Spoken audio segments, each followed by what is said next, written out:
प्रभुदेवचन्द्रं ब्रजेशरूपेण पुरापि जातं प्रविश्य प्राप्तं प्रियप्राणनाथं परेशपूर्णं सततं नमामि। ब्रह्मा प्रियाजा गरणाय जातः सर्वस्वपाता भवसिन्धुत्राता विज्ञानदाता निज धर्मदाता दीनैकबन्धो शरणं प्रपद्ये। बंधो श्री सतगुरु चरण भवजल तारण पार कुमति विनाशन सुख करण गर्भ प्रहारण हार करुणा सागर अमित गुण चरण कमल के माय सुखकारी शीतल सदा सदगुरु पद के छाय ब्रह्मानंद परात्पर सो सतगुरु निज रूप परम पार सुख देते हैं सुंदर रूप अनूप। प्रथम लागू दो चरण को धनिये न छुड़ायो छिन्न लाख तली लाल एड़िया मेरे जीव के यही जीवन इन पांव तले पड़ी रहो धनी नजर खोल बातन पल न वालों निरखो नेत्रे मेरे जीव के यही जीवन। मंगल कृष्ण प्रणाम है मंगल धर्म प्रकाश मंगल सुंदर साथ हैं मंगल धाम उजास मंगल सुंदर साथ हैं मंगल धाम उजास। हमें राज राज कहना है सदा सुखी रहना है हमें राज राज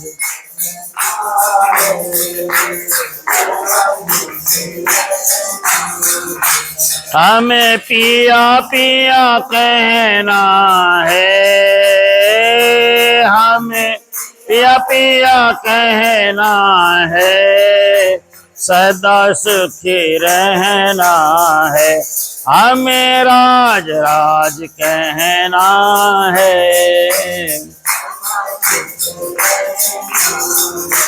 हमें पिया पिया कहना है सदा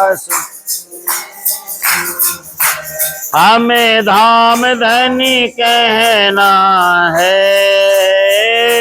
हमें धाम धनी कहना है सदा सुखी रहना हमें राज राज कहना है सदा सुखी रहना है हमें राज राज कहना है सदा सुखी रह। श्री कृष्ण कन्हैया लाल की श्री निजानंद स्वामी की, श्री प्राणनाथ प्यारे, श्री महाराजा छत्रसाल की, श्री सदगुरु महाराज की, अपने अपने गुरुदेव की सर्व सुंदर साथ की। श्री महामती हुक्म कहाई जोई, करी कृपा श्री साकुंडले सोई, ताते स्नेह सखी कछु ज्ञानी, सतगुरु कृपाते हृदयानी, सतगुरु कृपाते हृदयानी।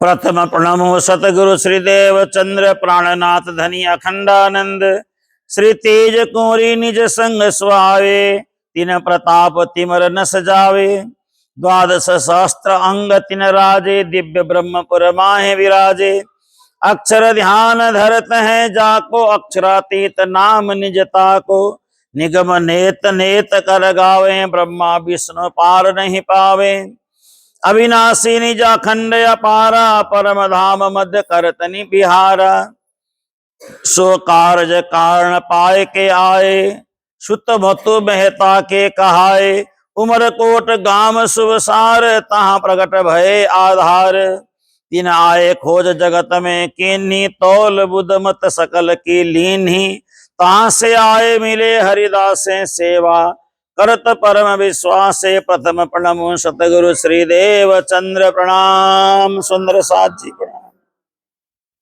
महान बुद्धि के सागर सदगुरु महामती श्री प्राणनाथ जी महाराज, जिनके शिष्य महाराजा छत्रसाल और उनके भी शिष्य स्नेह सखी जी महाराज यहाँ हम सभी को ज्ञान की बातें बता रहे हैं, परम धाम की बातें बता रहे हैं, अपने सदगुरुओं की जीवनी की बातें बता रहे हैं, जिसे हम श्रवण कर रहे हैं।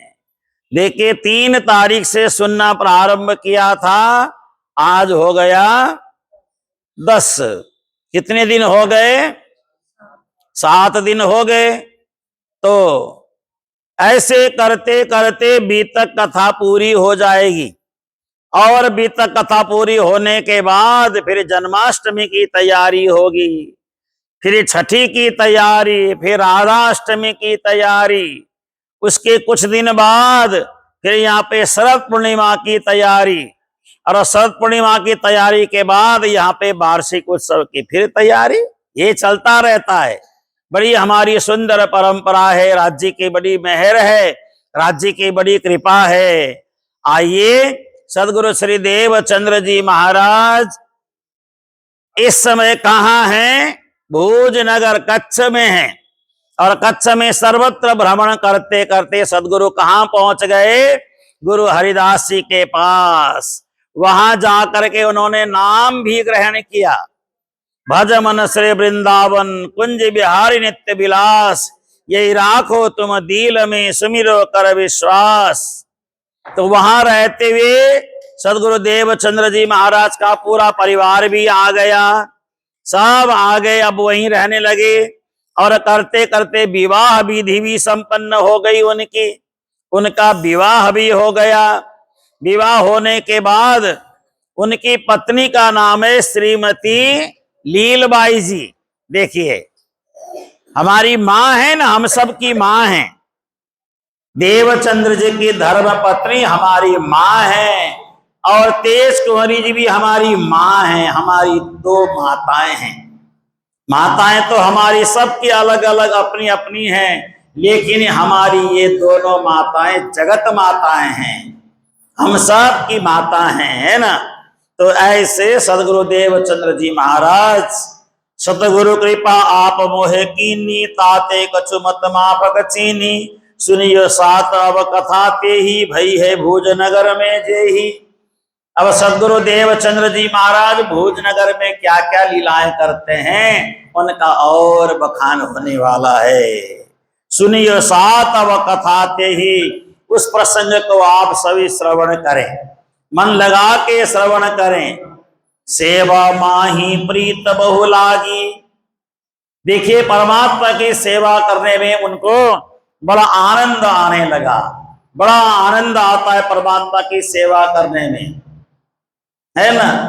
देखिए, परमात्मा की सेवा करें, श्रृंगार करें और स्वयं देखें थोड़ा भी राज्य की श्रृंगार आज मैंने जो किया है वो कैसा लग रहा है, राज्य के श्रृंगार की शोभा कैसी है, परमात्मा के श्रृंगार की शोभा कैसी है। प्रात समय आए जल जो भरही, बासन पात्र माज सब धरही। प्रातः काल आते हैं सदगुरुदेव चंद्र जी महाराज और सारे हरिदास जी के यहाँ जो बासन है, बर्तन है, सब माज करके रखते हैं। माजना शब्द समझते हैं आप लोग? माज करके सफाई करके रखते हैं, या माजना शब्द आया ना, सबको माज करके साफ करके रखते हैं। सेवा करते सेवक जेते, पैसा के चाकर थे तेते।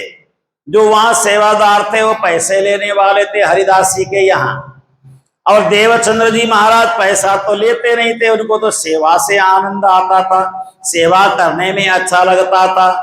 तिन सहुन ने परम सुख पायो, बिन मेहनत हमें महीनों आयो।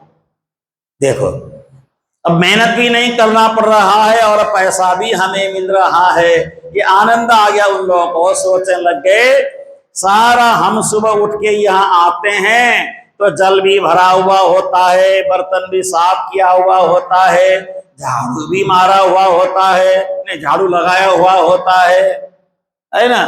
पंजाब में बैठे बैठे मारना बोलना मेरे को भी आ गया, है ना। गुजरात में भी ऐसा बोलते हैं, चक्कर मारो, मारो, यहाँ भी बोलते हैं ना। तो मारना समय तो हमारे पढ़ाई में चलना नहीं चाहिए, चक्कर लगाना होता है ना। हाँ, कई बार लोग बोलते हैं, उधर कई जगह जाओ, बंगाल में, उधर नेपाल में भी, उधर तो बोलते हैं बत्ती मारो, बिजली को मारो बोलते हैं। बिजली को मारेंगे तो फिर जिंदा कैसे करेंगे उसको, है ना। लेकिन भाषा अपनी अपनी भाषा पकड़ में जैसी आ गए वैसी भाषा लोगों ने बोलना प्रारंभ किया। तो 1 साल तक हरिदास जी महाराज के सेवक लोग थे, आना ही छोड़ दिया। सुबह हम लोग पहुंचते हैं तो सारी सेवा हो चुकी होती है। इसका मतलब ये है कोई ऐसा सेवादार आ गया है गुरु महाराज का, हम लोग पहुंचे तब तक सारी सेवा कर चुका होता है। देखो, ऐसे होते हैं पैसा लेने वाले लोग, पैसे में काम करी बरस एक सेवा सुखदाई, तब लो काहू खबर न पाई। 1 साल तक सेवा चलती रही, किसी को पता ही नहीं चला। मैं अक्सर कहता हूं ना, 3 तरह के शिष्य होते हैं। एक शिष्य वो होते हैं जो बोलने के बाद कार्य करते हैं, हम ऐसा करो, तत्काल कार्य करना प्रारंभ कर देते हैं। दूसरे शिष्य वो होते हैं बिना बोले ही करते हैं, एक बार बोल दिया तो हो गया, दोबारा बोलने की क्या जरूरत है। और तीसरे शिष्य वो होते हैं बोलने के बाद भी नहीं करते हैं। तो हमें कैसा शिष्य बनना चाहिए? बिना बोले ही करने वाला शिष्य बनना चाहिए। गंदगी दिखे तो झट से साफ कर दिया, किसी का चप्पल उल्टा पड़ा है उसको सीधा कर दिया, है ना। कई बार मैंने यहाँ सुंदर साहब के चप्पल मिला करके रखा ताकि सुंदर साहब को समझ आ जाए, लेकिन निकलते हैं पहन के चले जाते हैं, किसी ने मिलाया पता ही नहीं, फिर कल वैसे ही बिखेर देते हैं। क्योंकि मैंने कहा 1 बार 2 बार मैं मिला के रख देता हूं ताकि इनको पता चले चप्पल मिला के रखना चाहिए। सभ्य समाज जो होते हैं ना वो चप्पल मिला के रखते हैं, असभ्य समाज जो होते हैं वो चारों ओर बिखेर के रखते हैं, एक पूरब तो एक पश्चिम, है ना। और खोलते समय कई बार चप्पल एक यहाँ होता है, एक वहां होता है, ये भी बड़ा गड़बड़ होता है। एक साथ मिला के जूते चप्पल उतारने चाहिए। छोटी छोटी बात है लेकिन समझने वाली बात है ना, बहुत बड़ी बात तो नहीं है, लेकिन मिला के रखो, अच्छी तरह से मिला के लाइन से रखो। अभी अगर मैं बाहर जाऊं तो देखेंगे क्या हाल पड़ा है सबका, खोले और अंदर घुस गए, है ना। बाद में हम तो गुरुद्वारों के आसपास रहते हैं, सिख समुदाय से हमने बहुत बड़ी शिक्षा लेनी चाहिए। उनके यहाँ जूता रखने की कितनी अच्छी व्यवस्था होती है। हमारे मंदिरों में जूते चप्पल की चोरी होती है और उनके यहाँ जूते चप्पल की सफाई होती है, साफ करके वापस हमें दे देते हैं और हमारे यहाँ जूता ही साफ हो जाता है, उठा के ले जाते हैं लोग। तो जूता ही साफ कर देते हैं, कल नया पहन के आएगा, आज वाला जूता गायब कर दो। तो ये नहीं होना चाहिए। हमें भी शिक्षा लेनी चाहिए। समझ, दूसरों को समझाना आसान लगता है, खुद करना बड़ा कठिन है, होता नहीं है इंसान से। तो हरिदास जी महाराज के यहाँ पे सदगुरु देवचंद्र जी महाराज बिन बताए सेवा करते हैं, बोलना ही नहीं पड़ता उनको, सब सेवा अपने आप करें। एक दिवस आई निद्रा जबहि, भई अवेर सेवा को तबहि, अरुण उदय होय गयो जबहि, पूछी हरिदास गुसाई तबहि। एक दिन हरिदास जी को थोड़ी ज्यादा लंबी नींद आई, थके होंगे, बुजुर्ग होंगे, आ गई। सुबह उठ करके देखा तो देखा कोई भी सेवादार नहीं है, लेकिन सारा काम हुआ पड़ा है, सारा काम हुआ पड़ा है। सदगुरु देवचंद्र जी महाराज वहां पहुंच चुके हैं। तो सदगुरु देवचंद्र जी महाराज को पूछा हरिदास जी ने, इतनी सारी सेवा कैसे, किसने कर दी? तो हाथ जोड़ के कहते हैं, गुरु महाराज मैंने देखा नहीं किसने किया ये सारी सेवा, करते खुद ही है, करते खुद ही हैं। जैसे हम लोग तो सेवा करने के बाद, गुरु जी कैसा, साफ हुआ कि नहीं हुआ, साफ हुआ नहीं हुआ, साफ हुआ, किसने किया? मैंने पहले मैंने बोल देते हैं ना। कभी भोजन बना के लेके आते हैं, ये सब्जी बड़ी स्वाद है, किसने? मैंने तो मैंने मत बोला करो। बकरे ने मैं करी, उल्टी खाल खेचाए, मैं नाने मैं ना कही, दूध भात नित खाए, है ना।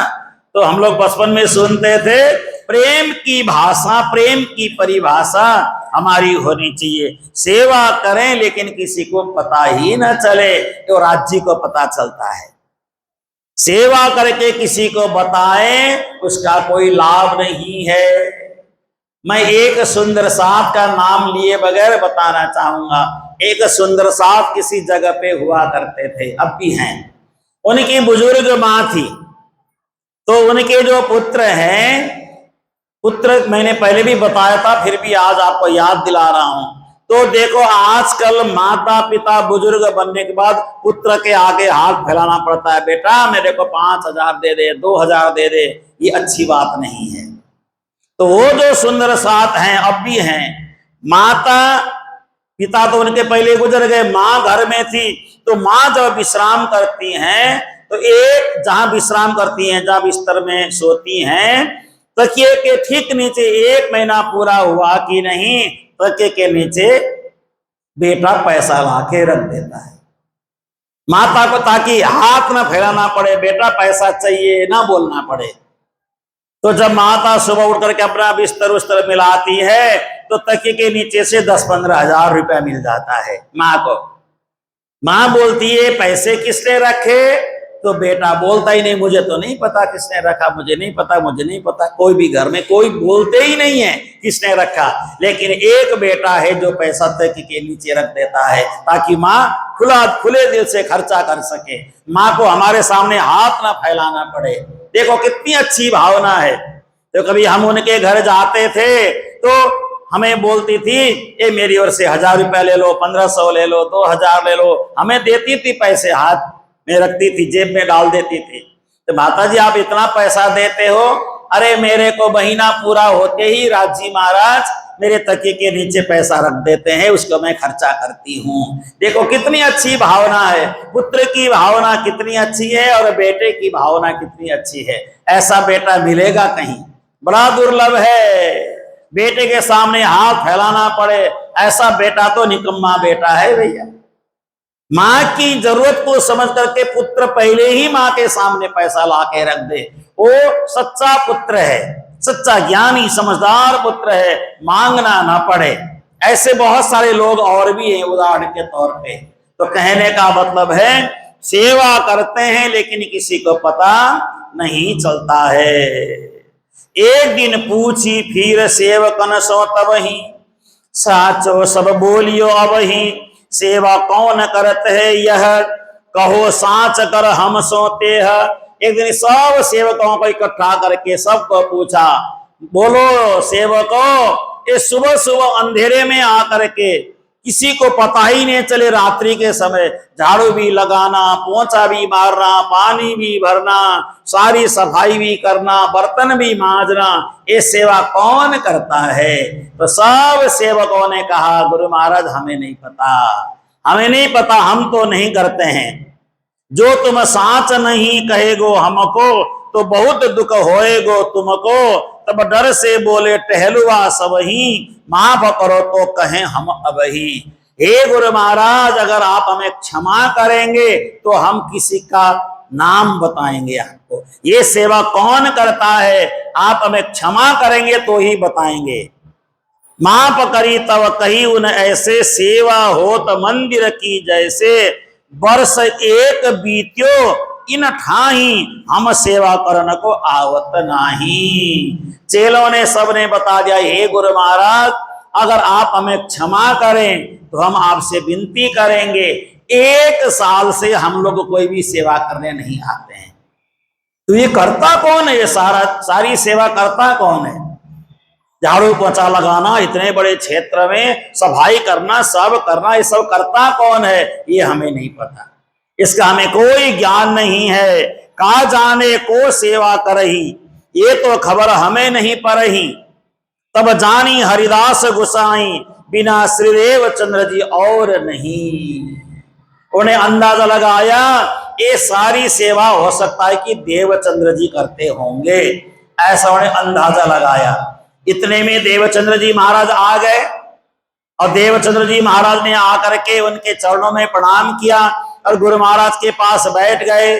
तो उसी समय देवचंद्र जी के सिर पे हाथ रख करके हरिदास जी ने कहा, सौगंध है तुम्हारी, सौगंध खा के मैं तुम्हें पूछ रहा हूं देवचंद्र जी, ये सारी सेवा सुबह सुबह 1 साल से मेरा कोई सेवक यहां नहीं आता है सेवा करने, 1 साल से कोई नहीं आ रहा है सुबह सुबह, ये सब सेवा कौन करता है?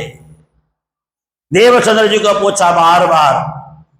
हाँ, एक बार जरूर मैंने आपको मेरे घर में भ्रमण करते हुए देखा था, उस समय मैंने आपको मना किया था, कोई आवश्यकता नहीं है करने की, क्या आप तो ऐसी सेवा नहीं करते हो? तो देवचंद्र जी महाराज ने कहा, नहीं गुरु महाराज मैं कोई सेवा नहीं करता, मैं कोई सेवा नहीं करता हूं। देखिए सेवा करें न जनावही, सेवा करते लेकिन गुरु महाराज को भी नहीं बताते हैं हम सेवा कर रहे हैं। गुरु महाराज मंगलदास जी कहते थे, सत्य की रक्षा के लिए झूठ बोल सकते हो, पर झूठ की रक्षा के लिए सत्य कभी भी मत बोलो। सत्य की रक्षा करनी है तो झूठ बोलने में कोई आपत्ति नहीं है, लेकिन झूठ को बचाने के लिए सत्य नहीं बोलना चाहिए। झूठ को बचाने के लिए सत्य बोलेंगे तो सत्य सत्य नहीं वो पाप कहलाएगा। सदगुरु देवचंद्र जी महाराज एक दिवस हरिदास जी देखे, फिरत झरोखा माई थे पेखे, ए प्रदक्षिणा नित बाहिर करही, हरिदास जी को कल नहीं परही। एक दिन तो हरिदास जी ने देखा ऊपर से श्री देवचंद्र जी महाराज झाड़ू पोंछा लगा रहे हैं, वो मना किया, पानी भर रहे हैं, वो मना किया, पोंछा मार रहे हैं, वो मना किया। और एक दिन घर की परिक्रमा कर रहे थे, मेरे गुरु महाराज इस घर में विराजमान है तो मुझे घर की परिक्रमा ही कर लेनी चाहिए। देखो कितनी भावना है, सदगुरु को परमात्मा का स्वरूप मान करके जहाँ सदगुरु महाराज विश्राम कर रहे हैं उस घर की परिक्रमा कर रहे हैं श्री देवचंद्र जी महाराज। यूं ही नित हरिदास जी करें, श्री देवचंद्र जी को खबर न पड़े, एक तो नित प्रदक्षिणा करही, महामग्न होए ए फिरही। ऐसा होते हुए देखा, ये तो देवचंद्र जी महाराज रोज सेवा करते हैं, रोज घर की परिक्रमा करते हैं। तो हरिदास जी ने सोचा इनकी इतनी भारी सेवा मेरे ऊपर हो रही है तो ऐसा मैं क्या दूं जिनसे ये खुश रहे, जिनसे देवचंद्र जी प्रसन्न रहें। फिर एक दिवस हरिदास जी ताही, देखे आए झरोखा माही, देखे श्री देवचंद्र जी फिरही, आनंद में परिक्रमा करही।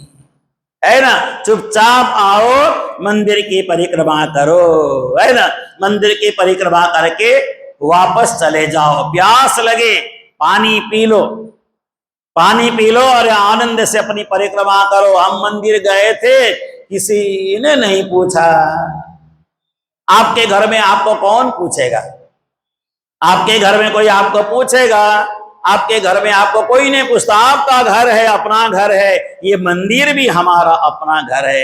यहाँ आओ, भोजन बनाओ, प्रसाद ग्रहण करो, हमें भी प्रसाद खिलाओ, है ना, मंदिर की सेवा करो। मंदिर अपना घर है। आपने एक एक पाई पाई सेवा दे करके मंदिर को खड़ा किया है, तो ये मंदिर हमारा, हम सबका अपना घर है।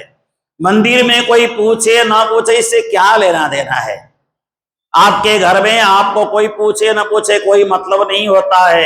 ये आपका अपना घर है, सब सुंदर साथ का अपना घर है, कोई फर्क नहीं पड़ता है। आप अंदर जाओ, आटा लगाओ, रोटी बनाओ और खिलाओ सबको, मेरे को भी खिलाओ, खुद भी पाओ, बड़ा आनंद है ना। अपना घर समझना चाहिए। मंदिर में आकर के हमें किसी ने नहीं पूछा, ये तो अहंकार है, ये अहंकार की बात हो गई। कोई पूछता नहीं है। किसी ने पूछ लिया तो बहुत अच्छी बात है, कोई ना पूछे तो भी अच्छी बात है। तो इसमें कोई फर्क नहीं पड़ता है, कोई परवाह ही नहीं करनी चाहिए, अपना घर समझना चाहिए। तो एक दिवस हरिदास जी तब ही नीके दिवस ठहरायो जब ही, बाल मुकुंद जी तुम घर पधराओ, सब सेवा को सामान बनाओ। एक दिन हरिदास जी महाराज ने श्री देवचंद्र जी महाराज को कहा, हे देवचंद्र जी, मैं आपको बाल मुकुंद जी देने का विचार कर रहा हूं। आप बाल मुकुंद जी को लेके जाना और बाल मुकुंद जी को अपने घर में पधराना, बड़ा सुंदर मंदिर बनाना, सुंदर मंदिर बना के बाल मुकुंद जी को वहां स्थापित करना। और दिन निश्चित किया, फलाने दिन हमने आपको बाल मुकुंद जी अर्पण करना है। वह दिन यूं करते जब वह दिन आयो, मन आनंद दो न को पायो, वह दिन देखे सेवा माही, प्रात काल के समय जो ताही। और प्रात काल के समय जब देखा मंदिर में, तो क्या देखते हैं, बांके बिहारी जी विराजमान हैं, लेकिन वहां पे बाल मुकुंद जी नहीं है। बाल मुकुंद जी अंतर्ध्यान हो गए। जब ये दृश्य देखा, पूजा में बाल मुकुंद जी नहीं है, क्या हुआ? बड़े परेशान हो गए। नंद नंदन की जय, यशोदा नंदन की जय, नंद नंदन की जय, बोलो वसुदेव नंदन की जय जय जय, बोलो नंद नंदन की जय, यशोदा नंदन की जय, नंद नंदन की जय, बोलो वसुदेव नंदन की जय जय जय, बोलो वसुदेव नंदन की जय। नंद नंदन की जय, यशोदा नंदन की जय हो, नंद नंदन बोलो वसुदेव नंदन की जय जय जय, बोलो नंद नंदन की जय, यशोदा नंदन की जय, नंद नंदन की जय, यशोदा नंदन की जय, बोलो वसुदेव नंदन की जय जय जय, बोलो वसुदेव ओ नंद नंदन की जय, यशोदा नंदन की जय, नंद नंदन की जय, यशोदा नंदन की जय, बोलो वसुदेव नंदन की जय जय जय, बोलो वसुदेव नंदन की जय जय। ओ नंद नंदन की जय, यशोदा नंदन की जय, नंद नंदन जय बोलो वसुदेव नंदन की जय जय जय। बोलो वसुदेव नंदन की जय जय जय। बोलो वसुदेव नंदन की जय जय। ओ नंद नंदन की जय की जय।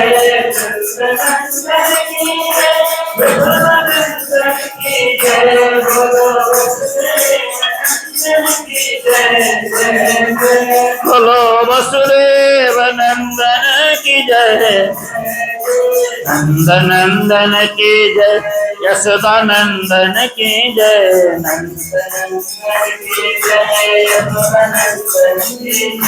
बोलो वसुदेव नंदन की जय जय जय। बोलो वसुदेव। तो घर में रात्रि पूजा किया और प्रातः काल मंदिर में देखा तो दो विग्रह उनके वहां पड़े थे हरिदास जी महाराज के। एक तो बांके बिहारी जी की मूर्ति पड़ी थी, एक बाल मुकुंद जी की मूर्ति। उनमें से बाल मुकुंद जी नहीं हैं, बांके बिहारी जी हैं। बड़े आश्चर्यचकित हो गए। बाल मुकुंद सिंहासन ऊपर पावे नहीं जो क्यों ये कर, लगे पूछने घर के माही आपको तो आया नाही। बाल मुकुंद जी को ढूंढत फिरे महादुख जी माहे धरे, इन समय आए पहुंचे आए श्री देव जी चंद्र जी मंदिर माही। प्रातः काल के समय रोज आते थे देवचंद्र जी महाराज। वहां आकर के देखा तो हरिदास जी महाराज तो बड़े दुखी हैं, बड़े तड़प रहे हैं। देवचंद्र जी ने पूछा गुरु महाराज क्या हुआ? उन्हें कहा कि देखिए ना, मेरे मंदिर में बांके बिहारी जी और बाल मुकुंद जी को एक साथ रखा था। प्रातः काल उठ करके देखता हूं तो बाल मुकुंद जी नहीं है। अंतर ध्यान हो गए, बांके बिहारी जी हैं, बाल मुकुंद जी नहीं हैं। देवचंद्र जी महाराज ने कहा हे गुरु महाराज ये गलती मेरे से हो गई, क्योंकि बाल मुकुंद जी मेरे यहाँ लगता है जाना नहीं चाहते हैं, आपकी सेवा से प्रसन्न है, मेरे पास आना नहीं चाहते हैं। ये गलती मेरे से हो गई, मेरे में कोई त्रुटि होगी, मेरे में कोई कमी होगी, इसलिए बाल मुकुंद जी मेरे घर आना नहीं चाहते हैं। यह तो चूक हमारी बड़ी, तो सेवा में अंतराय पड़ी, तो यह वस्त्र न आई मोह पास, जो यह टूटी हमारी आस। बड़ी प्रसन्नता से मैंने वहां मंदिर बनाया है, सुंदर मंदिर अपने घर में बना करके मैं लेने आज आया हूं, लेकिन बाल मुकुंद जी तो अंतर्धान हो गए। इसका मतलब मेरे घर जाना नहीं चाहते हैं। ओ ये चूक मेरे से हो गई, ये गलती मेरे से हो गई। देवचंद्र जी महाराज को कहा हे देवचंद्र जी आप अपने घर जाओ, अगर बाल मुकुंद जी अगर मिल गए तो मैं आपको अपने आप सूचना देने के लिए आ जाऊंगा। यूं कह करके हरिदास जी महाराज ने दिन भर एकादशी का जैसा व्रत रखा। बांके बिहारी जी को भोग आरोगाया, छोटे छोटे बच्चों को भोजन कराया और स्वयं जल आहार तक नहीं किया। दिन व्यतीत हो गए, रात्रि प्रारंभ हो गई। जब दर्शन करो बाल मुकुंद तवई होए मोहे आनंद, बिहारी जी को उन दो बेर तवे बाल भोग राज भोग आरोगाए सबे। बिहारी जी की सेवा की, लेकिन बाल मुकुंद जी तो है ही नहीं सिंहासन में, तो उन्होंने भूखा रहने का मन बनाया। जब तक बाल मुकुंद जी सिंहासन में आकर नहीं विराजेंगे तब तक मैं अन्न जल ग्रहण नहीं करूंगा। ऐसा निर्णय लेकर के लियो न प्रसाद काहू घर माही, बड़ो दुख उपजो इन ठाही, भयो व्यतीत जो इन विद दिन हरिदास जी बैठे ठौर इन। मंदिर के सामने बैठे हैं हरिदास जी महाराज और नैन नीर बहु जल भरे, रो रहे हैं, आंखों से अश्रु बिंदु गिर रहे हैं उनके। और बाल मुकुंद जी को जब तक नहीं देखूंगा मैं कुछ भी नहीं करूंगा। यूं करके बैठे रहे वहां पे, ढूंढ ढूंढ के थक गए, सर्वत्र कहीं नहीं मिले, बहुत परेशान हो गए, रो रो के उनका बुरा हाल है। हे बाल मुकुंद जी, मेरे से क्या त्रुटि हो गई, मेरे से क्या गलती हो गई। अधुन मेरी देह न छूटी, क्यों नहीं मेरी डोरी टूटी। हे बाल मुकुंद जी, आपके अंतर ध्यान होने के बाद मुझे ऐसा लगता है मुझे जिंदा जीवित रहने का हक मेरा समाप्त हो गया है। कोई बहुत बड़ी त्रुटि मेरे से हो गई, तभी आप अंतर ध्यान हो गए। अब मुझे भी देह छोड़ देना चाहिए। तब तक मैं अन्न जल ग्रहण नहीं करूंगा जब तक मेरा शरीर छूट नहीं जाएगा। मैं भी कुछ भी ग्रहण नहीं करूंगा। या तो आप मुझे दर्शन दीजिए या मुझे शरीर को छोड़ने दीजिए। यूं करते मध्य रात्रि जो भई, तब कछु आंख मिली इन सही। जैसे मध्य रात्रि हो गई, मध्य रात्रि का मतलब रात्रि के 12 बजे के बाद 2 बजे का समय, सुबह का 2 बजे का समय हो चला। उस समय उनकी हल्की सी आंख लग गई। बैठे बैठे थक गए, न जल है न भोजन है, तो थकावट होने से थोड़ी सी आंख लग गई। निद्रा आने को जैसे हुआ तो देखा सामने साक्षात बाल मुकुंद जी आकर खड़े हो गए। बोले बाल मुकुंद भगवान की। खड़े हो गए और उनको हिलाया, हिला करके कहा, अरे हरिदास जी, आप कहां खो गए? देखो मैं आपके सामने आकर खड़ा हो गया हूं। उन्होंने बार बार अपने मस्तक को उनके चरणों में रखा, बार बार प्रणाम किया। आए बाल मुकुंद जी तत्क्षिण, साक्षात आप ही दियो दर्शन। देखो अगर भक्तों के दिल में भाव पूर्ण रूप से समग्र भाव है तो परमात्मा को दर्शन देने में समय नहीं लगता है ना। एक सेठ जी को गुरु महाराज ने कहा, आप पूजा करो, घर में मन लगा के खूब पूजा करो, कभी ना कभी भगवान का दर्शन आपको अवश्य होएगा। उन्होंने कहा कि मैं बहुत कंजूस हूं, मेरे को ये सब श्रृंगार बनाना, भोग लगाना, ये सब खर्चा करने का मेरा मन नहीं होता है। उन्होंने कहा कि 3 तरह की पूजा होती है, आत्मिक पूजा, मानसिक पूजा और शारीरिक पूजा। एक आत्मा से पूजा की जाती है, एक मन से की जाती है, एक शरीर से की जाती है। आप मानसिक पूजा करो, मन से भगवान का श्रृंगार बनाओ, मन से भगवान को भोग आरोगाओ, सारी सेवा मन से किया करो। मन से करते समय लालच नहीं करना चाहिए। बहुत बड़ा गल्ले के आने का उनका दुकान था सेठ जी का। एक कहानी राधिका दास महाराज जी भिवानी वाले गुरु जी बहुत सुनाया करते थे, उनके मुंह से मैंने सुना था, तो कई बार प्रवचन में सुनाया करते थे। तो सेठ जी ने विचार किया, चलो मन से ही तो पूजा करनी है, तो मुझे मन से मैं 10 लाख का श्रृंगार बना के पहनाऊं, क्या फर्क पड़ता है। तो ठाकुर जी को पधराया, मन से बढ़िया श्रृंगार किया, बढ़िया सब कुछ बढ़िया बढ़िया करने लग गए। और करते करते बढ़िया दूध ले आए, गाय का बढ़िया दूध, उसको खूब गर्म किया, मन से गर्म किया, मन से खूब बढ़िया गर्म किया।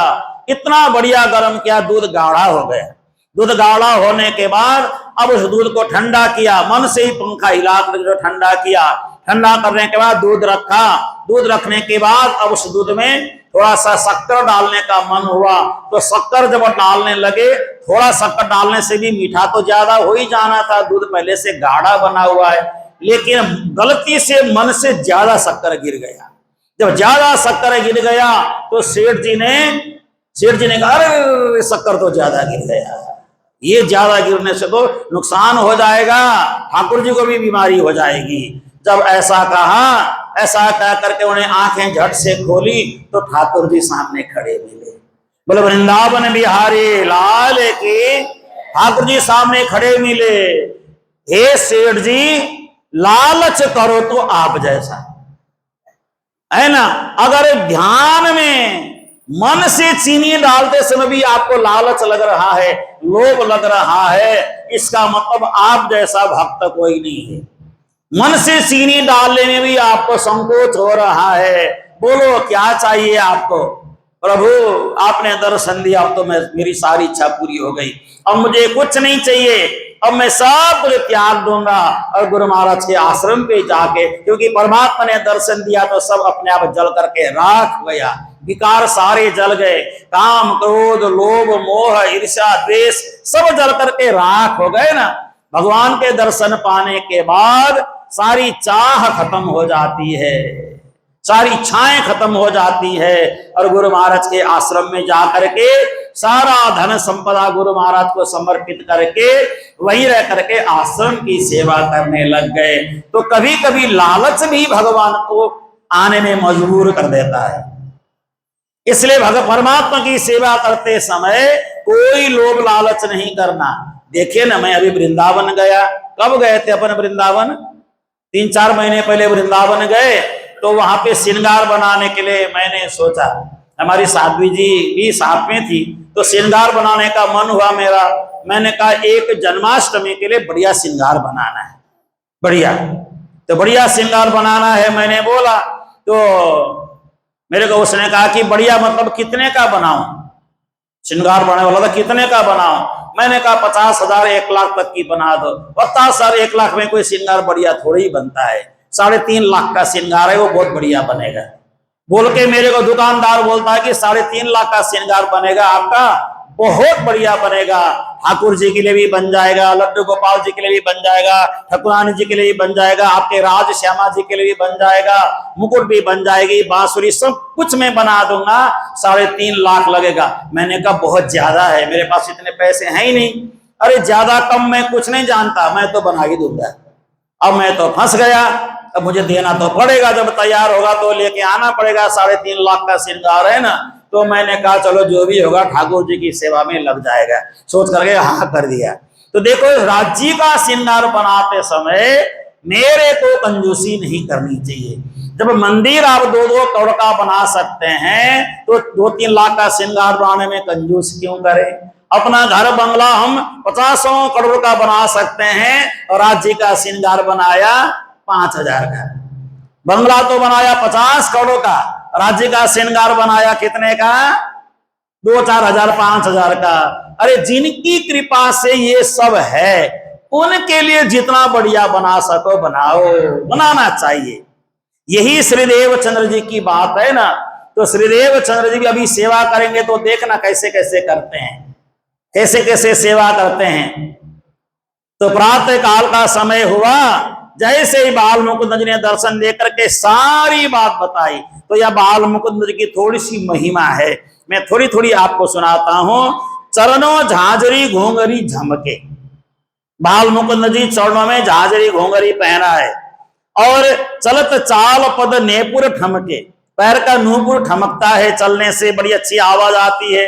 पहुंचे जलाव सुंदर कर सोहे, बाजूबंद देख देख मन मोहे, हाथे बाजूबंद पहना है।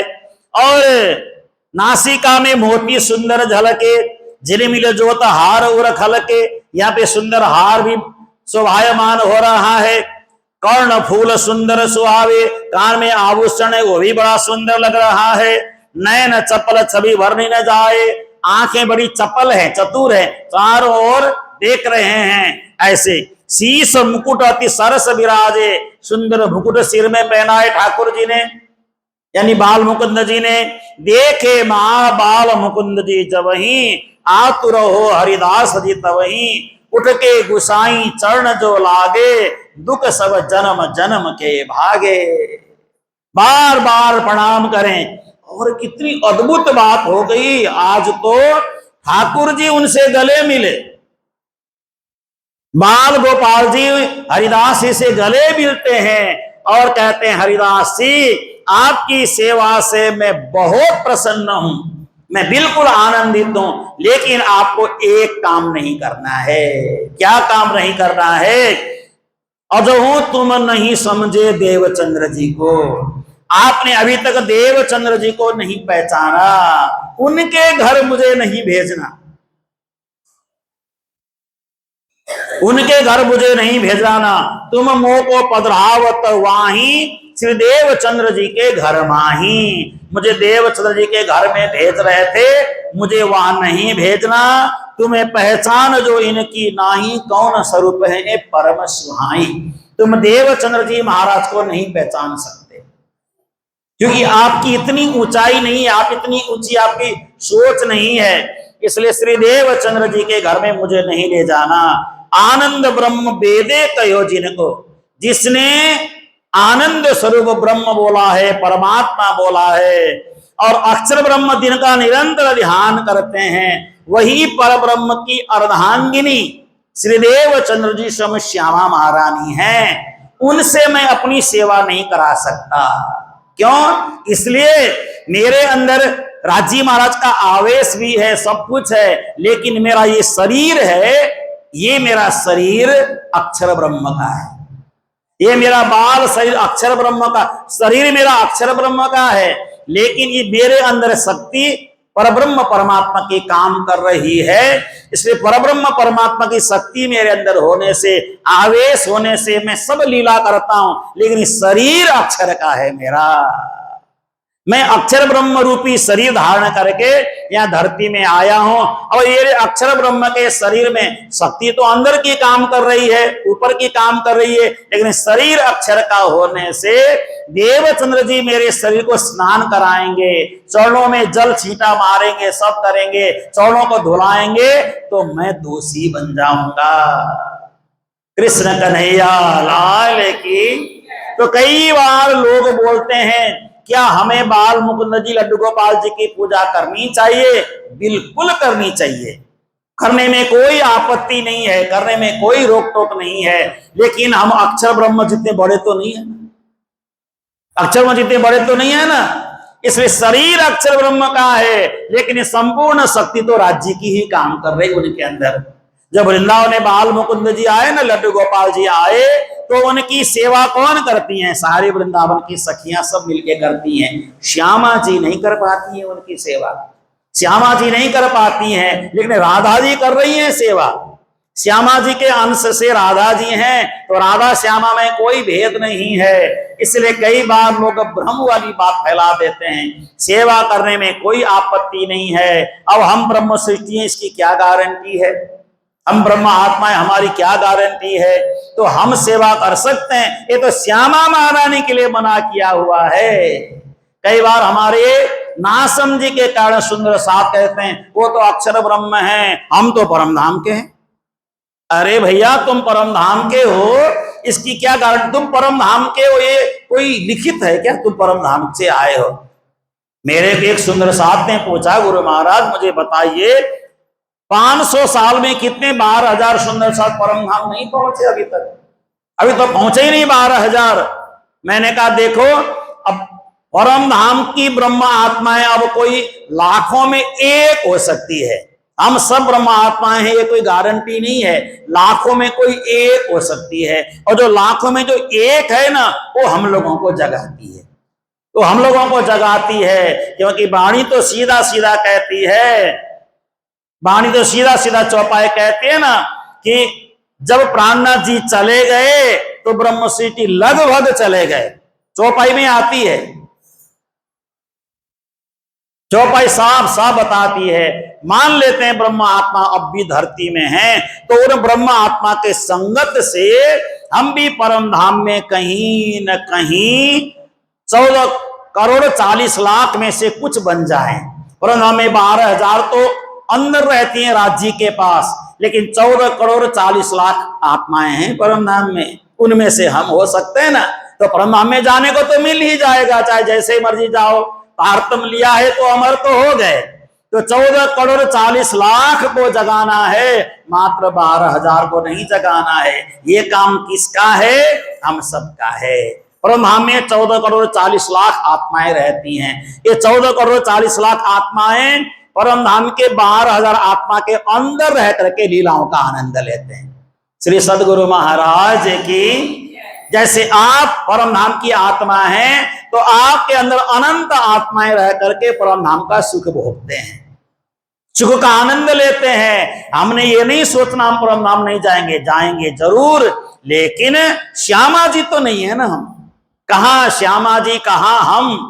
श्यामा जी की जैसी लीलाएं ना हम कर सकते हैं। इसलिए श्यामा जी स्वरूप देवचंद्र जी होने से उनकी सेवा मैं सहन नहीं करूंगा, ऐसा इन्होंने कहा। हम सब के लिए नहीं कहा, इसलिए हम सब कर सकते हैं, हमें कोई दोष। शरीर तो वही है ना, वही श्री कृष्ण बड़े हुए बड़े होकर के उन्होंने ही रास किया, शरीर नहीं बदला, मात्र शक्ति बदलती है।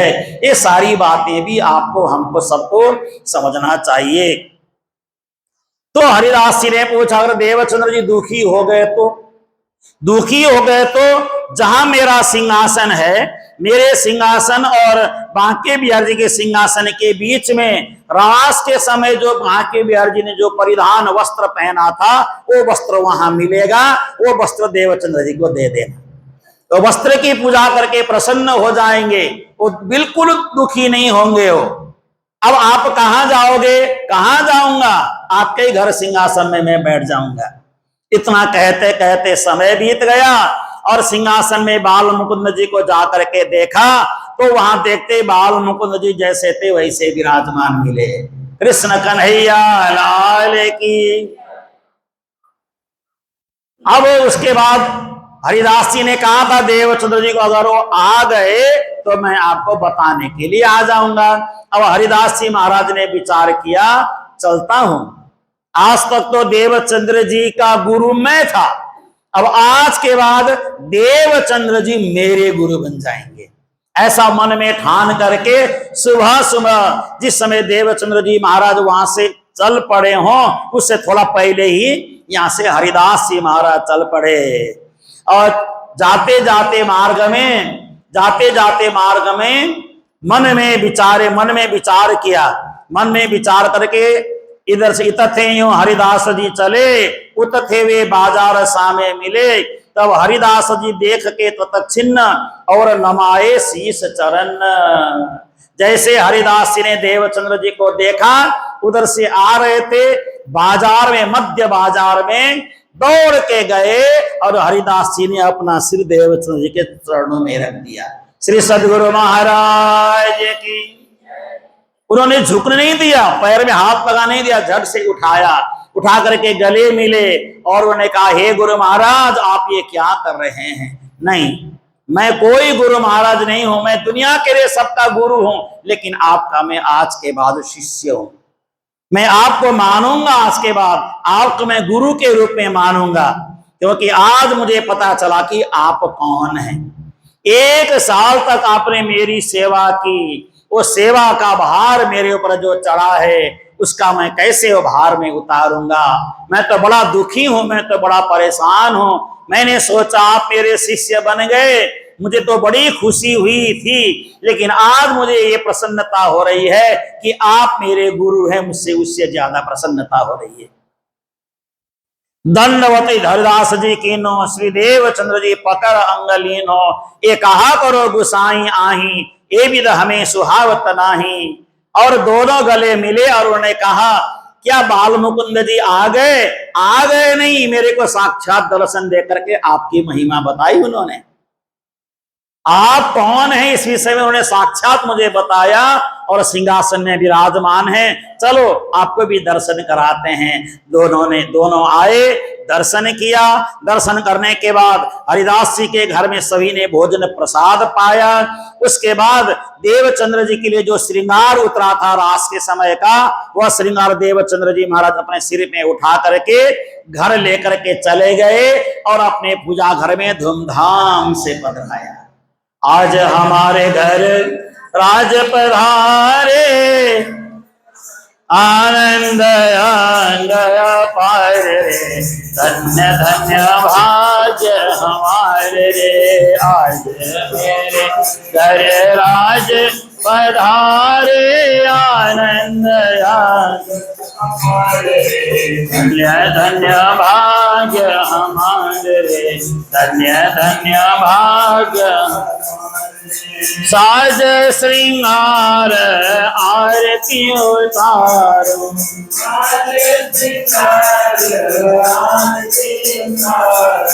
बोलो मैं जय जयकार रे। हमारे रे आज हमारे घर राज पधारे, आनंद गया पारे। हे धन्य धन्य भाग्य बहु पकवान मिठाई मेवा,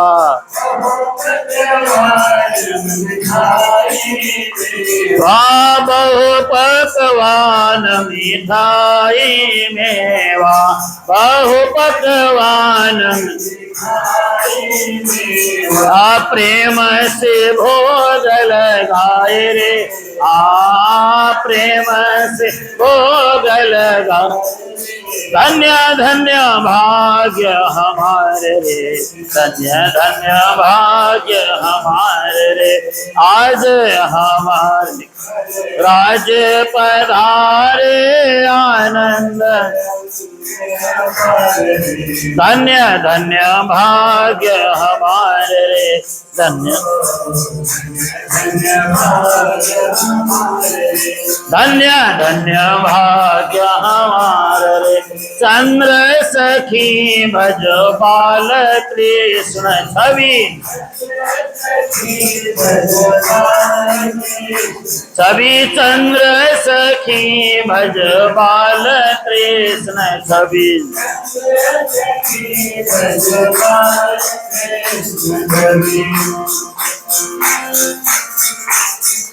जीवन सफल बनायो रे, जीवन सफल बना। धन्य भाग्य हमारे रे, आज हमारे घर राज पधार्यो आनंद। धन्य धन्य भाग्य हमारे रे, धन्य धन्य भाग्य। ल्यावे जल भर शीस अपने, जो परे काहू की छाई, तो फेर ल्यावे और जल भर यूं करे सेवा आई। देखिए, जल दूर से भर करके लाना होता है, सिर में जल भर करके ला रहे हैं श्याम सुंदर जी की सेवा के लिए। तो किसी ने थोड़ा उनके शरीर को स्पर्श कर दिया या किसी की छाया पड़ गई तो सारा जल वहीं पे उड़ेल देते हैं, जाके दूसरा फिर जल लेके आते हैं। इतना शुद्ध, कितनी शुद्धताई करते हैं श्री देवचंद्र जी महाराज। और मूंग है, चावल है, घी है, खांड है, दही है, दूध है, सब अलग बर्तन में रखते हैं भोग के लिए। अलग बर्तन में मूंग यानी दाल हो गया, चावल हो गया, घी हो गया, खांड हो गया, दही दूध सब अलग अलग रखते हैं। उसी बर्तन से थोड़ा सा मक्खन निकाला ठाकुर जी को, उसी मक्खन से घर की ठकुरानी जी को। ऐसा नहीं, सब अलग अलग रखना चाहिए। परमात्मा के लिए भोग की सामग्री सब अलग रखो, उनके लिए बर्तन अलग रखो, थाली अलग रखो, कटोरी अलग रखो, ग्लास है, चम्मच है, सब अलग रखना चाहिए। जिसमें हम स्वयं जलपान करें उसमें ठाकुर जी को नहीं कराना चाहिए। पता नहीं कितने लोगों ने उसमें पिया है। इसलिए इन भात जब सेवा लगे करने श्री देवचंद्र जी अपने अंग, तब लोग जो भुजनगर के लरे लीलबाई के संग। अब उनकी धर्मपत्नी का नाम लीलबाई जी हैं। उनको बोलने लगे, कैसी पतिव्रता नारी हो, पति सुबह सुबह जल भर करके लेके आ रहे हैं, घर की सफाई कर रहे हैं, झाड़ू कर रहे हैं, पोंछा लगा रहे हैं, सब पति करें, और आप धर्मपत्नी होकर के कुछ भी नहीं करती हो, पैर पे पैर धरे बैठी रहती हो। लोगों ने ताना मारना शुरू कर दिया, तुम जैसी रहे स्त्री घर में, क्यों करो न सेवा ये है। श्री देवचंद्र जी करे मेहनत, क्यों न करो तुम तेह। आप जल भर के क्यों नहीं ला सकती हो, घर में झाड़ू पोछा क्यों नहीं कर सकती हो, सब आपके पति करते हैं सारा काम, ये कैसे हो सकता है। तुम रसोई नहीं बनाती हो, बर्तन भी तुम नहीं मांजती हो।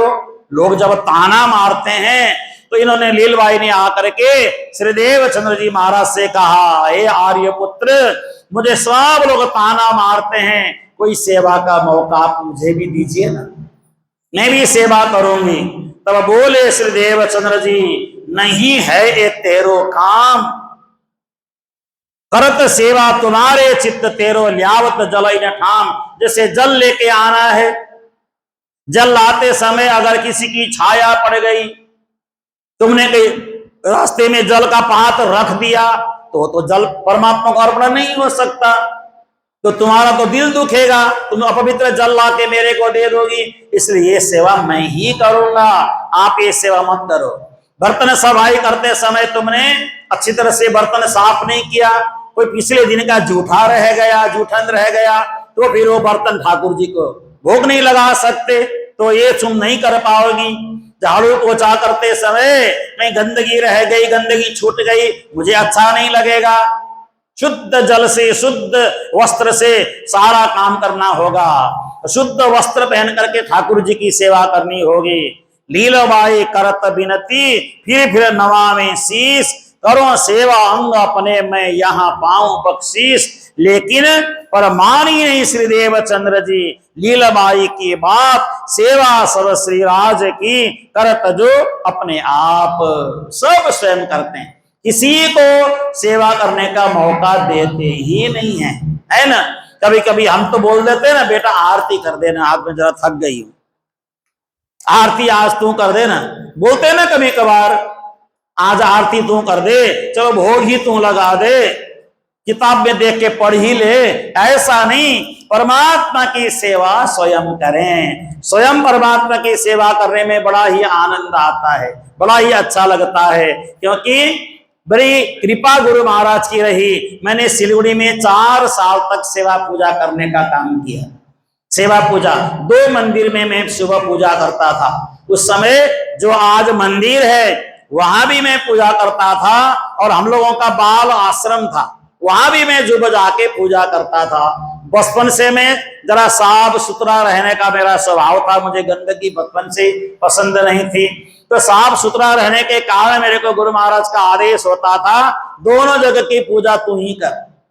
और आपको मैं बताता हूं, रात्रि के समय जब सब मंदिर बंद होने के बाद गुम्मट सिंहासन के ऊपर हम लोग उस समय स्वरूप साहब को उतार करके चौकी में पधराते थे, सिंहासन खाली कर देते थे, देखिए, और सिंहासन के ऊपर सीढ़ी लगा के मैं चढ़ करके ऊपर सिंहासन की सफाई करता था रात के समय, ताकि कोई न देखे, नहीं तो सिंहासन मेरे को चढ़ता हुआ देखेंगे तो कोई कुछ बोल सकता है। पूरे सिंहासन की रात को सफाई रोज करता था, रोज। फिर सुबह उठ करके ऊपर चढ़ के सारी सफाई किया, सब कुछ किया, गीले कपड़ों से पोछा बुरा क्लीन रखना। उसके बाद फिर प्रातः काल राज्य की पूजा करते समय पानी ले जा करके फिर पधरा करके फिर श्रृंगार करना।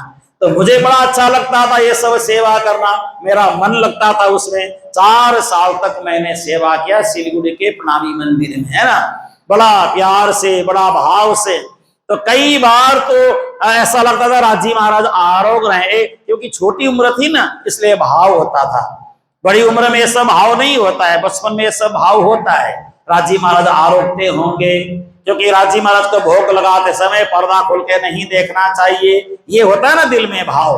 तो ऐसे कई बार होता था, तो ऐसी कई सारी बातें होती थी जो बड़ा आनंद आता था।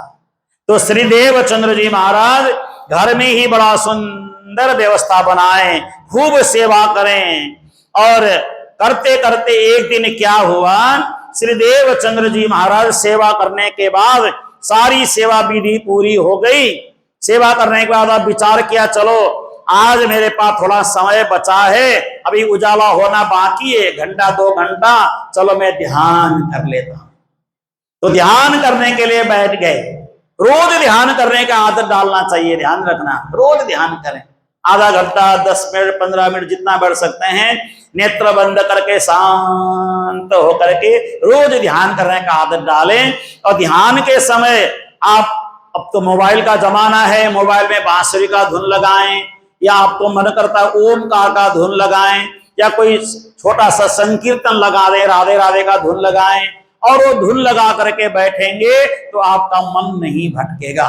जप करते करते अगर भटक गया तो धुन में ध्यान चला जाएगा, कम से कम बांसुरी की धुन में ध्यान चला जाएगा। तो इस तरह से सेवा कर रहे थे। तो एक दिन क्या हुआ, इन भांत एक दिन जाने ब्रज में भयो जो दर्शन, ध्यान करते सेवा आगे भयो प्रफुल्लित मन। ध्यान करते करते उनकी सुरता ब्रजमंडल में पहुंच गई। भोग तैयार है ना सब कुछ। पुजारी जी कहाँ गए, चाय पीने? भोग तैयार, भोग रखो, भोग तैयार है ना सब। हाँ, जो घुंगरी है, लड्डू है, सब रखना, सब तैयार रखो। अंदर रखो राज्य के पास, अंदर भी रखना, यहाँ भी रखना, जहां ठीक लगे। नहीं, अंदर रखो तो बढ़िया है, वैसे राज्य के पास ही। तो बढ़िया से सारा सामग्री तैयार किया, और जो भी हम यहाँ भी भोग लगाएंगे वो भोग सारा उसमें डालेंगे। और हाँ, इधर भी भोग आया हुआ है, सारा भोग में रख देना। बढ़िया से बड़ी बड़ी थाली में सजा के रखना, थोड़ा सा नहीं, राज्य के लिए बड़ी बड़ी थाली में खूब बढ़िया से सजा करके रखो, है ना। राज्य का पेट बहुत बड़ा है, राज्य को जितना आप आरोग आओगे उतना ही राज्य आरोगते हैं, उतना आनंद लेते हैं। चलो, जब तक भोग की तैयारी ना हो तो छोटा सा, क्योंकि समय तो लगभग हो गया है अभी तक पूरा करने का, लेकिन ये प्रसंग पूरा करते हैं। थोड़ा बड़ी थाली में ना सब सामग्री ले जाके रख देना। जिन्होंने जो सामग्री लाई है वो सारी सामग्री भी सजा के रख देना। सबने जो अपने घर से जो भोग लाया है सब राज्य महाराज को भोग लगा देना। सबकी सेवा राज्य महाराज को अर्पण होना चाहिए। जिन्होंने प्रेम से लाया है वो राज्य के लिए लाया है, परमात्मा के लिए लाया है ना। सदगुरुदेव चंद्र जी महाराज भी आरोगने वाले हैं आज, देखिए। तो देखिए, श्रीदेव चंद्र जी महाराज को ऐसा लगा उनका शरीर छूट गया है, ध्यान में ऐसा हुआ, शरीर उनका छूट गया है, और उनका ये शरीर इतना हल्का हुआ, शरीर उठते उठते, यही शरीर उठते उठते उठते उठते उठते ब्रजमंडल में पहुंच गया, ऐसा उनको अनुभव हुआ। भई कृपा श्री पूर्ण ब्रह्म की, देखो ब्रज जो ताही, देखो गोकुल ग्राम सुंदर नंद भवन है वाही। क्या क्या देखा? ब्रज मंडल देखा, गोकुल ग्राम देखा, नंद भवन देखा, गोपी ग्वाल को देखा, ब्रज 84 कोष को देखा, ब्रज की सुंदरी गोपियों को देखा, चौक चबूतरा देखा बड़ा सुंदर, और वहां पे मंडली जगह जगह बैठे हैं, आनंद ले रहे हैं, संकीर्तन कर रहे हैं, ये भी देखा। और सबके आगे, घर के आगे सुंदर सुंदर गौड़ बड़ की गाय बंधी हुई है, ये दृश्य भी उनको दिख रहा है। और गाय रंभा रही हैं, ये भी आवाज उनको कान में सुनाई दे रही है। और ब्रजमंडल में श्री कृष्ण की बंसी की धुन बज रही है, ये भी उनको सुनाई दे रहा है। हो तो मही को मंथन घर घर, घुर से गोर सताही, घर घर में मक्खन ऐसे दही बिलोने की आवाज देवचंद्र जी को सुनाई दे रही है। मही बिलोवत पीऊ को गावत, मही बिलोने का भी सुनाई दे रहा। मही का मतलब क्या है? मही, मही, मही का मतलब होता है लस्सी, बोलते हैं ना जिसका आप लोग गुजराती भाषा में मही बोलते हैं इसको, है ना, मही बोलते हैं। तो मही बिलोने का, दधी मंथन करने का भी सुनाई दे रहा है। और दधी मंथन करने से किसी के नूपुर बज रहा है, किसी के हाथ का आभूषण बज रहा है। जगह जगह ध्वज पताका लगा हुआ है, पीले रंग का पताका फर फर फर करके उड़ रहा है, ये सारा दृश्य दिख रहा है। और कोई बैठने का ऊंचा सा ये माची, जिसको आप लोग बैठते हैं ना, वो रखिए, इस तरह की कोई माची बैठी है वहां पे, पुरानी बुजुर्ग माताएं उसमें बैठी हैं, कोई बहुएं उनके आसपास बैठ करके कोई कार्य कर रही हैं। और गोठ दिख रहा है, गोठ समझते हैं? गोठ, गोठ का मतलब होता है जहां पे गौओं को बांधा जाता है, उसको गोष्ठ कहते हैं। गोष्ठ से गोठ शब्द बना है, और गोठ दिखाई दे रहा है। और घुंगरी, घुंगरी जो ये बना रहे हैं ना, ये बनता हुआ ये भी दिख रहा है जगह जगह, और आनंद ले रहे हैं। दूध को औटा रहे हैं, ऐसे धर धर दूध की आवाज आ रही है, बड़े बड़े बर्तन में दूध को ऐसे औटा रहे हैं आराम से। तो ये सब दृश्य दिखता है। स्वरूप पुष्ट परम विराजे, और जो भी वहां दिखता है सब बड़े हृष्ट पुष्ट, एकदम ताकतवर, पूरा शरीर गोरा चिट्टा एकदम, सब बड़े सुंदर सुंदर लगते हैं। जिसको देखो वही कृष्ण जैसे लगते हैं, जिसको देखो वही भगवान जैसे लगते हैं। इतने सुंदर सुंदर सारा दृश्य वहां दिखाई दे रहा है। करत हैं ये टहल को ये जाए वहां तीर, और वहां जहां जहां जो जो हो रहा है सर्वत्र सभी लोग भ्रमण कर रहे हैं। तो वहां जाकर के दरवाजे के सामने देवचंद्र जी महाराज खड़े हो गए। कहाँ रहे ठाड़े श्री देवचंद्र जी, जसोदा जी कहे बचन, भले आए देवचंद्र तुम, बोली प्रफुल्ल तमन्ना। और उस समय देवचंद्र जी को देख करके सीधा यशोदा जी ने देवचंद्र ही बोला उनको, क्योंकि ये साक्षात परब्रह्म परमात्मा की मां है, उन्हें देवचंद्र शब्द से ही पुकारा। और देवचंद्र जी जब अंदर चले गए, अंदर जाने के बाद कहा आपका असली नाम तो कुछ और है, लेकिन मैं आपका जो नाम है उसी नाम से पुकार रही हूं। तो देवचंद्र जी ने कहा मुझे बताइए मेरा असली नाम क्या है। असली नाम में तो आप मेरी बहू रानी लगते, आप राधा रानी हो, लेकिन देवचंद्र बन करके धरती में इस समय भ्रमण कर रहे हो, ये उन्होंने कहा। तो देवचंद्र जी सोचने लगे, अच्छा मैं तो सास के सामने खड़ी हूं, ये तो मेरी सासू मां है, इनके सामने मैं खड़ी हूं, है ना। ऐसा अनुभव करने लगे। आए आप यहीं आरोगे, सुबह सुबह आए हो, कलेवा ले लो, नाश्ता करो, बाल भोग करो। तो देवचंद्र जी महाराज ने कहा बहुत सुंदर है ये कलेवा, लेकिन मैं नहीं करूंगा अभी, क्योंकि मुझे श्री कृष्ण से पहले मिलना है, उनके साथ बैठ करके मैं प्रातः काल का बाल भोग ग्रहण करूंगा। कहाँ है श्री कृष्ण जी? उन्होंने कहा श्री कृष्ण तो ऐसे ही है, वन में गए हैं, इधर खेल रहे हैं और वहां गौवे भी चरा रहे हैं, बछड़ों को लेकर के गए हैं। तो जैसा देवचंद्र जी महाराज को यशोदा मैया ने कहा, वो वन में चले गए। वन में जाकर देवचंद्र जी चारों ओर देखते हैं, हजारों नहीं सैकड़ों हजारों लड़के वहां पे घूम रहे हैं, बड़े हृष्ट पुष्ट एकदम गोरे सुंदर सुंदर बालक वहां घूम रहे हैं। जिसको देखो वही कृष्ण जैसे लगते हैं, जिसको देखो वही कृष्ण जैसे लगते हैं। जाकर के कहा श्री कृष्ण कौन है आप में से, श्री कृष्ण कौन है बोल के पूछते हैं। तो एक ने कहा खड़ा होकर के, मैं हूं कृष्ण, मेरे से मिलने आए हो? आपको तो पहली बार देखा, आप कहां से आए हो? आप श्री कृष्ण, आप तो श्री कृष्ण है, तो आपकी माँ का नाम क्या है? कहा मेरी माँ का नाम तो जो भी है उससे क्या लेना देना है आपको, आप किनके बेटे हो? पिताजी का नाम क्या है?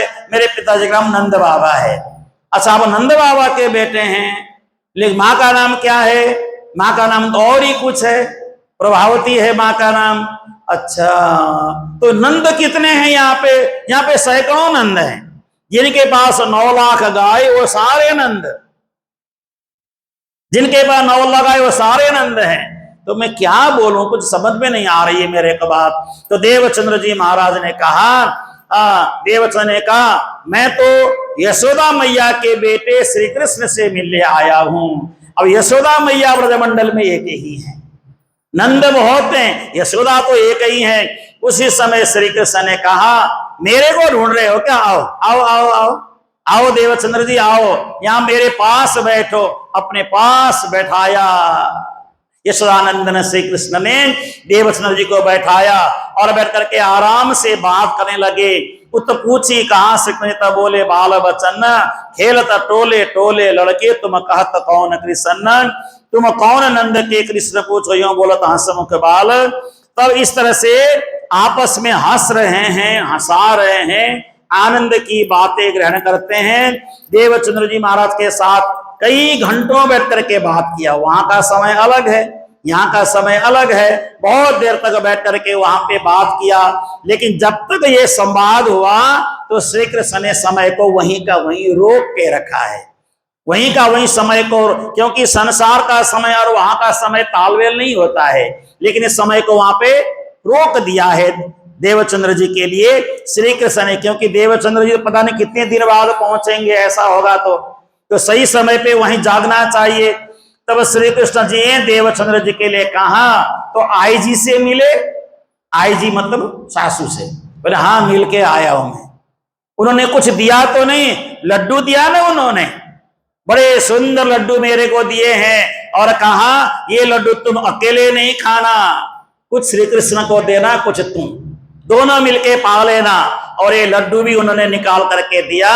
श्री कृष्ण ने बार बार अपने कंठ से लगाया। हंसे ही न बचन सुन मोहन, लीने कंठ लगाए, मां आनंद बढ़ो परस पर, दो जने सुख पाए। बड़ा आनंद हो रहा है। इन समय घूघरी करी है भोजन को नेह, पकड़ दो छोर पानी, निकासत इत एह। घुंघरी कैसे बनाते हैं कल मैंने बताया था। पहले रात्रि के समय गेहूं को भिगो देना कम से कम 24 घंटे। पानी फेंकने के बाद, जब पानी फेंक देंगे, फेंकने के बाद उसको बढ़िया उबालना चाहिए। इतनी देर उबालो जितने में वो दाने फटने लग जाए, है ना, और उस पानी को फेंक देना, फिर उसको बर्तन में डाल करके दूध में पकाना, दूध में उसको सिद्ध करना। दूध में बढ़िया सा पकने के बाद अंत में उसमें थोड़ा 2-4-10 चम्मच घी डाल दो, थोड़ा उसमें काजू किशमिश जो भी आपको डालना है, काली मिर्ची डालो, ये छोटी इलायची डालो, बड़ी इलायची डालो, डाल करके इस तरह से एक खीर जैसा बनता है, बड़ा नरम नरम बहुत बढ़िया बनता है। फिर वो भोग लगाया जाता है आज के दिन, आज के प्रसंग में इसको घूंघरी बोलते हैं, वैसे है ये गेहूं का खीर, समझ गए ना। तो ये भोजन के लिए वहां बनाया था। तो श्री कृष्ण ने कहा, ए बाल बालो सुनो, मेरे को आज 2 हिस्सा देना, 2 भाग में देना, क्योंकि ये देवचंद्र जी भी आए हैं, ये भी सुबह सुबह के घर से निकले हैं, इनको भी भूख लगी है, मेरे को भी भूख लगी है। तो सब ग्वाल बालों ने आकर के पूछा, ये कौन है आपके पास बैठे हैं, कौन है? ए मेरे बाल सखा हैं, ए मेरे बाल सखा हैं, बाल मित्र हैं। पूरा परिचय नहीं दिया, क्यों देना पूरा परिचय? अभी मिलने आए हैं मेरे से, रहते कहाँ हैं? कहीं भी रहे, इनके विषय में ज्यादा मत पूछो, ये कहीं भी रहते हैं लेकिन पूछो मत, ज्यादा विस्तार से मत पूछो। मेरे बाल सखा हैं, पहली बार बहुत दिनों के बाद मेरे से मिलने आए हैं। इन समय कोई ग्वाल नाचे, कोई गावत गीत, कोई बजावत बंसी। ग्वाल बाल कोई नाच रहे हैं, कोई गा रहे हैं, कोई बंसी नाद कर रहे हैं, बड़ी सुंदर वहां पे शोभा हो रही है। कोई वहां पे देवचंद्र जी को देख देख करके ऐसे ध्यान से देखते हैं देवचंद्र जी को, अच्छा आप नए आए हैं ना, ग्वाल बाल में से नए ग्वाले होंगे। हाँ नया ही हूं, बोलते हैं देवचंद्र जी। अब क्या बोले, अब सबसे परिचय तो है ही नहीं। तो इस पर भगवान श्री कृष्ण ने एक पूरबन माला लसे बजंती कुंडल झलके कान पीताम्बर छवि देख सुंदर वार डारो प्राण। भगवान कृष्ण ने गले में बजंती माला पहनी है, बड़ा सुंदर भगवान की छवि है।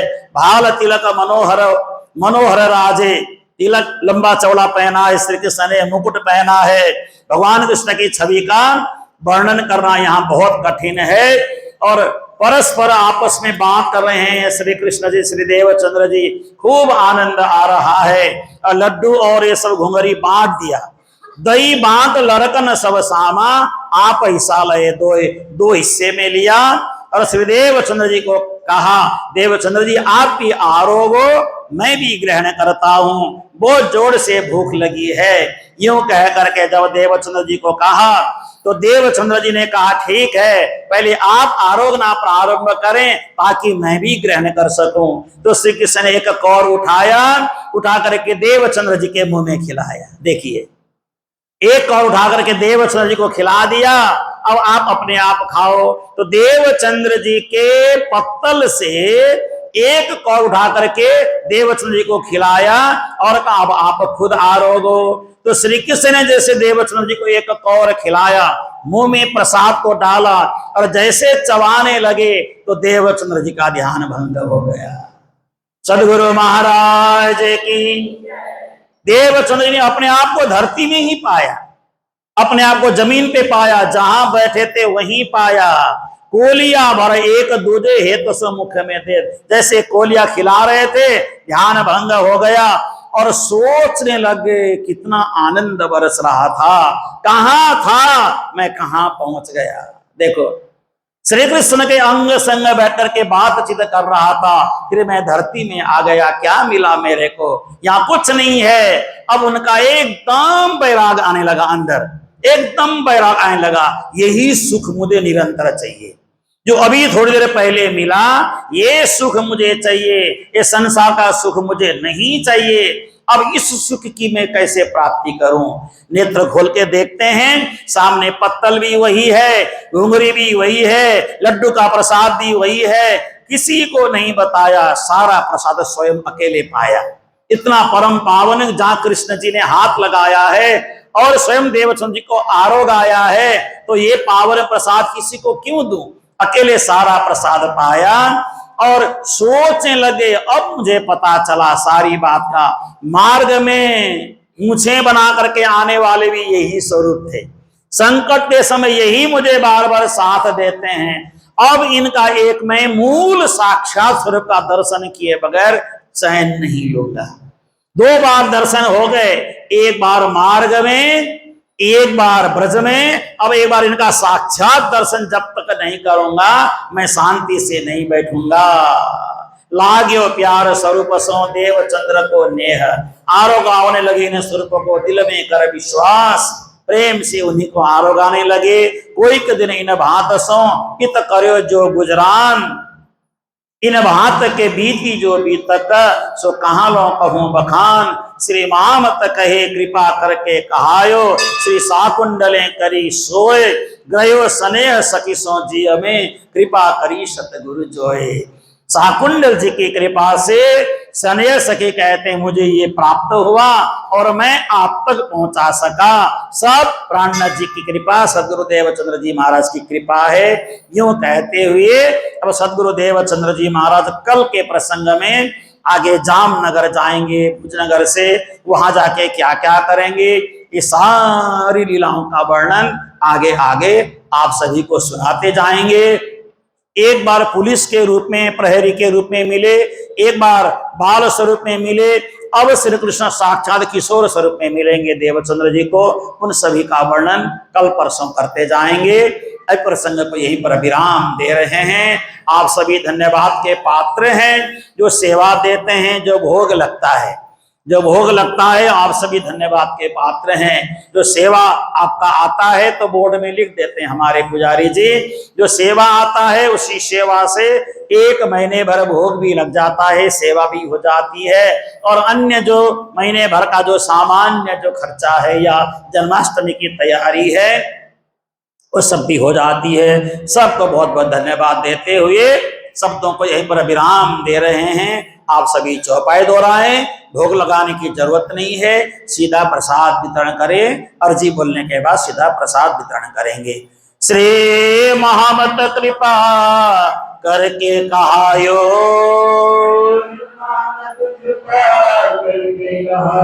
श्री साकुंडल करी सोए, ग्रयो स्नेह सखी स्मो जिय में, कृपा करी सतगुरु जोए, कृपा करी सतगुरु जोए। श्री कृष्ण कन्हैया लाल के, श्री निजानंद स्वामी के, श्री प्राणनाथ प्यारे, श्री महाराजा छत्रसाल की, गुरुजी मंगलदास महाराज की, अपने अपने गुरुदेव की, सर्व सुंदर साथ की। प्रणाम सुंदर साथ जी।